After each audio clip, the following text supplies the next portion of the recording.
Welcome back, everybody, to the Wind Waker HD playthrough. This is part 5, hopefully with 100% less strange phone noises, as there was in the last part. Alright, so we're rolling along, and then, of course, we get to talk to this strange emo guy who's very upset about the world, I guess. You know, that seems like one of those likely teenage things. And then, of course, we bump into this guy again. You know, like I said, I'm still pretty convinced that this guy isn't worried as much about his daughter as he is somehow about money. But again, that's just me. Now, I got a little bit lost here. Now, the place that we're trying to go to next is the actual Picto Box house with the Picto Box master person, something or other. And yeah, it's right around here, and I completely missed it. It's right there. Yeah. I think the walkthrough that I had said you're looking for a camera over the door. That just didn't look like a camera to me at first. So I was like, I don't know, it looks like some sort of painting, I guess? I don't know. Whatever. So, yeah, now we get to talk to, this guy. This, yeah, you. Very, very tall guy with a very creepy looking eyes. And, alright, well, he's talking with hearts in his text. I'm not liking this already. Yeah, so let's go visit the old man's upstairs. Okay. But yeah, anyway, so this took a long time, so I decided to speed it up. Basically, what you're supposed to do here is you're supposed to look at every single one of these pictures and let him talk to you about them. Which, I mean, some of them are, you know, or actually I should say all of them are, you know, about stuff coming up in the game. At least I'm pretty sure. But anyway, you know, so he gives you a little bit of, like, foreshadowing, I guess. Like, maybe a minute amount of information. But still, it's just a lot of going on and on and on. Yeah, ghost ships and all that, and this triangle islands. Geez, you know, you'd think that I would know about these things, being a master of this game. Unfortunately, you know, it escapes me right now. But still, you know, we're just gonna keep on speeding up. And then once you do all that, then he goes downstairs with you, and then he tells you that he needs a new assistant. And this assistant is gonna have to do camera-related things. Luckily, that's just the extent of it. Nothing more than that. Just camera-taking, picture-taking things with a camera. Which I have. I just so happen to have those. Alright. Or that. So, basically, the first picture that we're supposed to take is of somebody who's sending love letters. That, actually, it's that guy right there. It was legitimately that guy in the red overalls. Unfortunately, it takes a while. Oh, no. Lucky me. I just had to walk down there. I'll learn, eventually, to avoid this area like the plague. But, yeah, this is the mailbox that we're supposed to be camping. And then, told me to basically stand somewhere around here, put this bad boy on a key, and then we get this. Now we're camera taking. This is how this happens, and now we play the waiting game. The game actually had me wait 2 minutes for this to happen. Yes, a legitimate 2 minutes. Here he comes. Yeah, I really, really am not appreciating the, you know, the shakiness here with the camera. Unfortunately, I can't do anything about that, which is really upsetting. Okay, so here he goes, and there we go. Good enough. Yeah, you're supposed to take the picture of him in the act of delivering the letter to the post box. So, there you go. Is this guy gonna bother me? Nope. Oh? Wow, he was going to. Why? What the? I don't know what that was. But yeah, I don't even understand that. It's supposed to be he bothers you every time you go, you know, into a new area and then come back out into here. But no. No, of course. It's like, if you wait long enough, he'll bother you again. Because, you know, 2 minutes, of course Link's gonna forget. So he has to update us every 2 friggin' minutes. Alright, so back in here we go. Now, I was a little bit confused at first here. Because, you're supposed to actually take the picture out, sort of, and then show it to him. I thought you were supposed to just talk to him and then take a picture, but, you know, those convenience things, so it didn't exist in this game. Alright. Yeah, thank you, I know, okay. It says actually to take a full body shot, but I did not do that, but it still it still counted. So here we go. Yeah, there we go. And then boop, and then yay. Okay, here you go. All right, finally snapped. Yes, I do say so. Because, you know, again, I mean, he wanted a full body shot, but, you know, some sacrifices had to be made. You know, we have to have clarity in the picture. You know, you have to actually be able to see the fact that this guy is delivering the letter, not just, like, from 5 miles away. Just like, oh, yeah, I think that tiny pixel is him. Alright, so yeah, now we gotta look for the town's most cowardly individual. And, this individual exists in the bar? I think that's what it's called. It's like a milk bar or something, you know, because I don't want any sort of references to alcohol in this game. Certainly not. Alright, so I think I get lost at first, because I don't know where I'm going. Okay, jeez. I'm so sorry. Yay! Alright. These guys. Alright, so yeah, those guys will come into play a little bit later, but for now they're just bothersome. Yeah, I got a little bit... Oh, yes, this part was just great. I had to jump off right here into the waiting arms of this guy. That's 3 times already in this video. Or was it 4? Oh, it was gonna be 4, actually. But no, 3. Great. This guy is, wonderful. Though I did make it a habit... Yeah, there we go, I'm learning. Made it a habit to not roll past those people that would have normally talked to me. Here we go. Or it's like, oh, it's like a coffee house. Okay. That's what it is. Alright, so into the coffee house we go. For the spoiled rich individuals. And now we get to basically pick up one of these jars. Right there on the floor. Pick it up. Throw it near him. So it's nice and loud for him to hear. And then he gets all frightened and stuff. And then you gotta snap a picture of him when he's all scared. See, now I should have taken a picture right there. But no, I waited too long, and then he stopped being scared. Yeah, no, he doesn't look very scared there. He looks very stoic. Anyway, this took me another legitimate 2 minutes, because I had to keep going in and out after you break both jars, and you have them respawn. Yeah, it took me a while to get that really good shot. So there we go. Now, time skippery, and we're done. Okay. So, funnily enough, though, and I'm looking at the information for this game, the game actually looked a lot more like, well, this guy. Oh yeah, now that we're actually doing the Pictobox quest or whatever, now this guy has another little side quest that he wants us to dig a perfectly round pale thing, which he doesn't specifically state what it is. But if you know what it is, and you show it to him, then he will be very happy. Otherwise you just don't understand the depths of the torment in his soul, and he'll go back to being very, very emo. Alright, so luckily, like I said, I'm learning. Made it past that old man without getting harassed, bullied, and back to the Pictobox guy we go. Hey, get away from me. Hey, don't you be running after me. Alright, here we go for picture number 2. So, like I was saying, I was looking at the information, and oddly enough, the first screenshot of this game looked a lot like it was a straight-up Majora's Mask. Oh no, not Majora's Mask, but Ocarina of Time, I should say. Like a sequel to that. It looked a lot like, you know, it had the regular adult Link and all that, although there was a little bit of cell shading. Shell shading. That's what I was gonna say. Alright. So yeah, we passed the second test. Probably takes a photograph, blah blah blah. Alright, third test, the final one. Finally. And now we have to find a couple, a man and woman, whose hearts are secretly filled with thoughts of each other. They have a crush on each other, but they just won't say it. And for some reason, every single day, they walk by each other, they stare at each other very oddly, very awkwardly, but they don't say anything.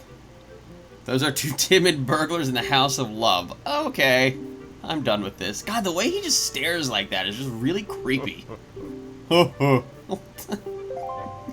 Alright, this guy's just a little bit too much. Off we go.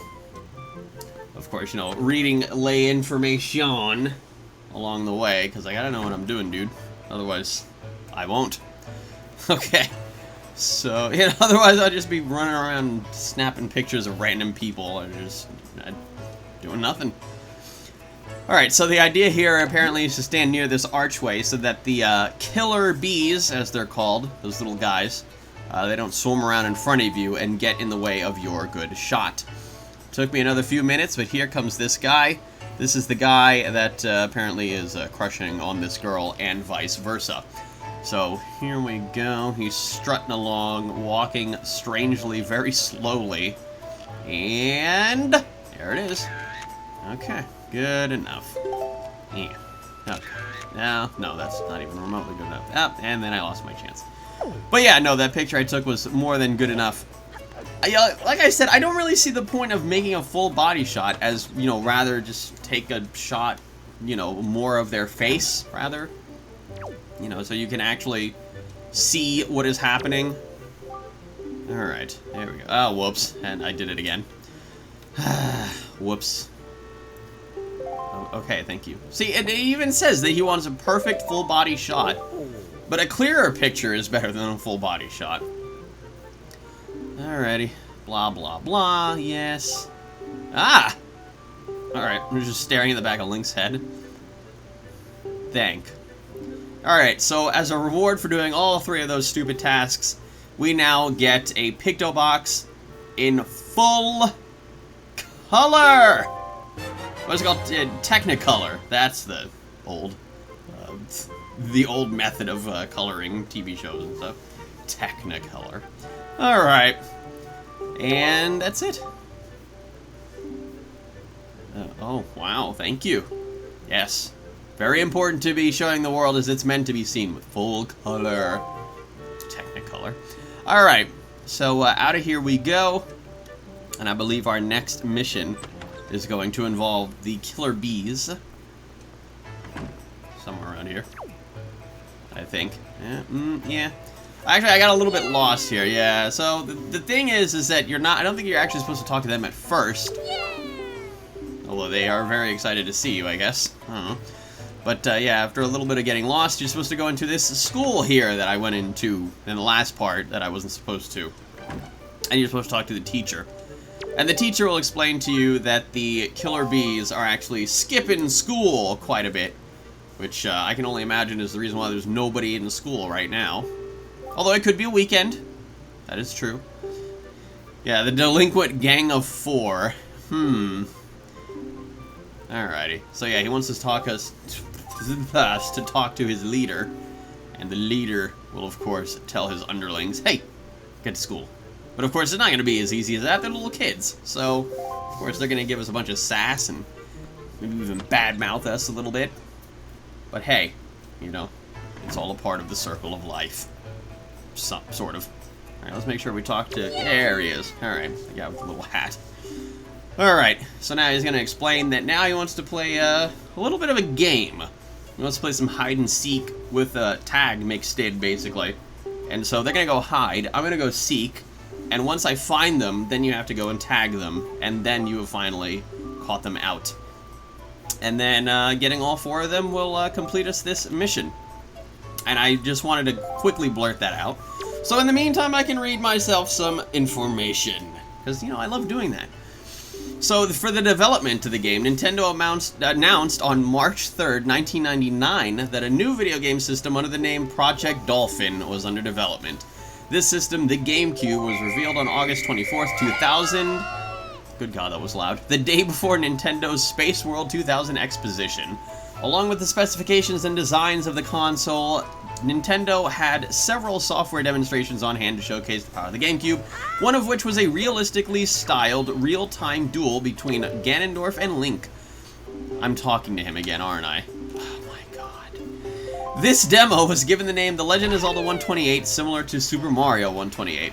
Also, no, actually, now that I think about it, I had to talk to him because I have to hit that tree, which is where the leader guy is. Now, unfortunately, I wasn't paying attention to the part where I had to actually run up and tag them, so I just decided to start going for the next person. Also, this next part is going to bring me to another thing that I wanted to mention. Now, as we're going along this wall, it says, hold A to sidle, as I was informed. It did not say slide. Of course, it's not in the greatest of resolutions while I'm watching this in Vegas for the, the preview and the commentary. But I'm going to continue to say slide, because I can do that, and it's not grammatically incorrect, because you are sliding against the wall. Of course, they wanted to be very fancy and use, you know, big fat advanced words so that, you know, kids playing could learn the word sidle on top of, I guess, other things. I don't know if they use any other sort of advanced words in this game. But still, I'm going to call it slide because I don't care. Alright, so now I realize, oh, wait a minute, this little kid that I just found is running away. Huh, why is he doing that? That means I have to go tag him. Hey, there's that bottle. Letter in a bottle. Oh, he's so upset. Alright, gonna pick up that letter in a bottle, and there's the very first one under our health. And those will, of course, fill up as we collect more of them. Now back to the information. Despite being a hastily assembled technical demonstration, fans and the media speculated that the battle might be from a game under development, or at least an indication of the direction the next Zelda game would take. Staff at IGN referred to the demo as an unofficial sequel, calling it absolutely everything we could have hoped for in a GameCube Zelda title, and stating that the future looks very bright for Nintendo loyalists. Boy, I was not messing around. I was about to... I'm just bringing out my sword now. I'm tired of talking to this old man. Where's my sword? Alright, so I got the second... Or I should say the first guy, but now he's the second one. In the meantime, the developers at Nintendo Entertainment Analysis and Development were wondering if a new Zelda would take the realistic graphic direction the games had entered with the Ocarina of Time. One day, designer Yoshiki Haruhana came to the office with a cartoonish drawing of Link, which caught the eye of the team and led them to instead consider a stylized design with cell shading. Designer Satoru Takizawa said that the new art style opened new gameplay paths for the team, as the cartoonish animation could give, quote, a new sense of combat. And by ditching the photorealism that, quote, had the adverse effect of making information difficult to represent game-wise, the puzzles could be presented in a way players could understand easier. Yeah, so this specific part, I remember I got a little bit confused, of course. That is going to be the running theme in this playthrough. So the idea, I think it told me that something about a bush. You know, one of the kids was hiding near or around a bush or something. I didn't quite understand that. So I thought maybe it was one of these two right here. Now, I got extremely close there, as you'll see. Yeah, even closer there. I thought I was supposed to hit the bush like I hit the tree. No, that didn't quite work. No, hit it twice. Not shaking them loose. So maybe if I just perhaps... No, that doesn't work. Maybe if I pan the camera around... Oh! Of course. Hey, you. You little stinker. Alright. That was pretty goofy. What else? A little bit more info. Nintendo said nothing more about the possibility of a GameCube Zelda game until 1 year later at Space World 2001, where a completely new Zelda was shown, replacing the dark, gritty demo of 2000 was a new cel-shaded look which resembled an interactive cartoon. Shigeru Miyamoto said the new look was designed to extend Zelda's reach to all ages. The cel-shaded approach was a radical shift, and IGN staff wondered if 2 separate games might be in concurrent development. Because, you know, people just can't get over their first impressions and think, oh my god, cel-shaded, cartoonish-looking Link, this is awful! And then, of course, this game got, like, critical acclaim, so, you know, eat their words. Alright, so that's the last one? Yeah, that's all 4 of them. And I'm still dripping. Also, I didn't understand what was the point of all those suicidal jumps that they did. Like, what's going on there? It's time we chilled out. Yeah, I'd say, you know, you're not very good at hide and seek, considering how much better I am at it. Alright, so now we got another piece of heart. Somehow, for some reason, they just had that. What exactly do normal people do with pieces of heart? Like, how exactly does that work in the real world? Is it like some sort of currency? Does it make them feel healthier? You know, I don't know. I don't understand what that's for. We need to talk. Yeah, they want to chill out. I watched it all from the shadow of my... What? So what? You just saw like a bunch of shadows running around and you just assumed, yeah, he's corralling those little jerks. Also, why do they hang out so close to the school if they don't like it? If they don't like school, why are they hanging out so close to the front door? I don't... Whatever. She could just come out there and just yell at them, you know? Whatever. Alright. Sounds like you apologize. Boy, everybody's just snooping on everybody in this town. That's just rude. Oh, blah! Oh, blah! Alrighty. So now we have to do another small side quest. And that's to get the teacher a birthday present from the Killer Bees. And it's a joy pendant, which oddly enough I already have one of, but this is a small quest to get one just in case you don't have one yet. Like I do, because I'm always prepared for everything and I always have everything necessary in my inventory at all times. True facts. Alright, so this joy pendant is very interestingly placed as they're busy walking and circling around me. Alright, so yeah, it's sort of close to where the first, in between the first and the second kids were hiding at. It's this tree right up here. Just go ahead and roll right into it and boop, there it is. Alright. Yay! Alright, I will keep it in my spoils bag. You don't have to tell me twice. Looks like you found yourself a joy pendant. Huh. Interestingly enough, though, they hid that thing in the tree. Because... I don't know. They couldn't just hold on to it, you know, keep it safe somewhere else that wasn't a tree. Give it to Teach for us. Look at it later, and he's thinking he's such a badass standing up on top of the wall while everybody else is on the ground. Alright, let's see how it is.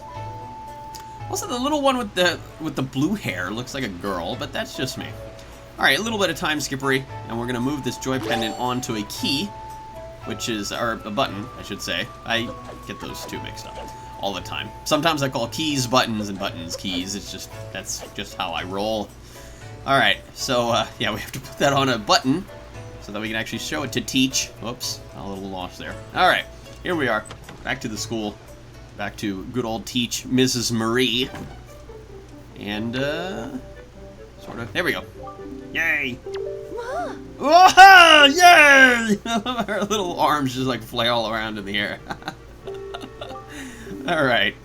So, now this actually opens up another side quest that she actually does want 20 of them. But we're not going to do that right now. It's something that you can do all throughout the entirety of the game if there's no rush. But I believe for every single one that you give her, she gives you one of these. A red rupee. And, some probably very fancy once you give her 20. I don't know what it is. If I looked it up, I forgot.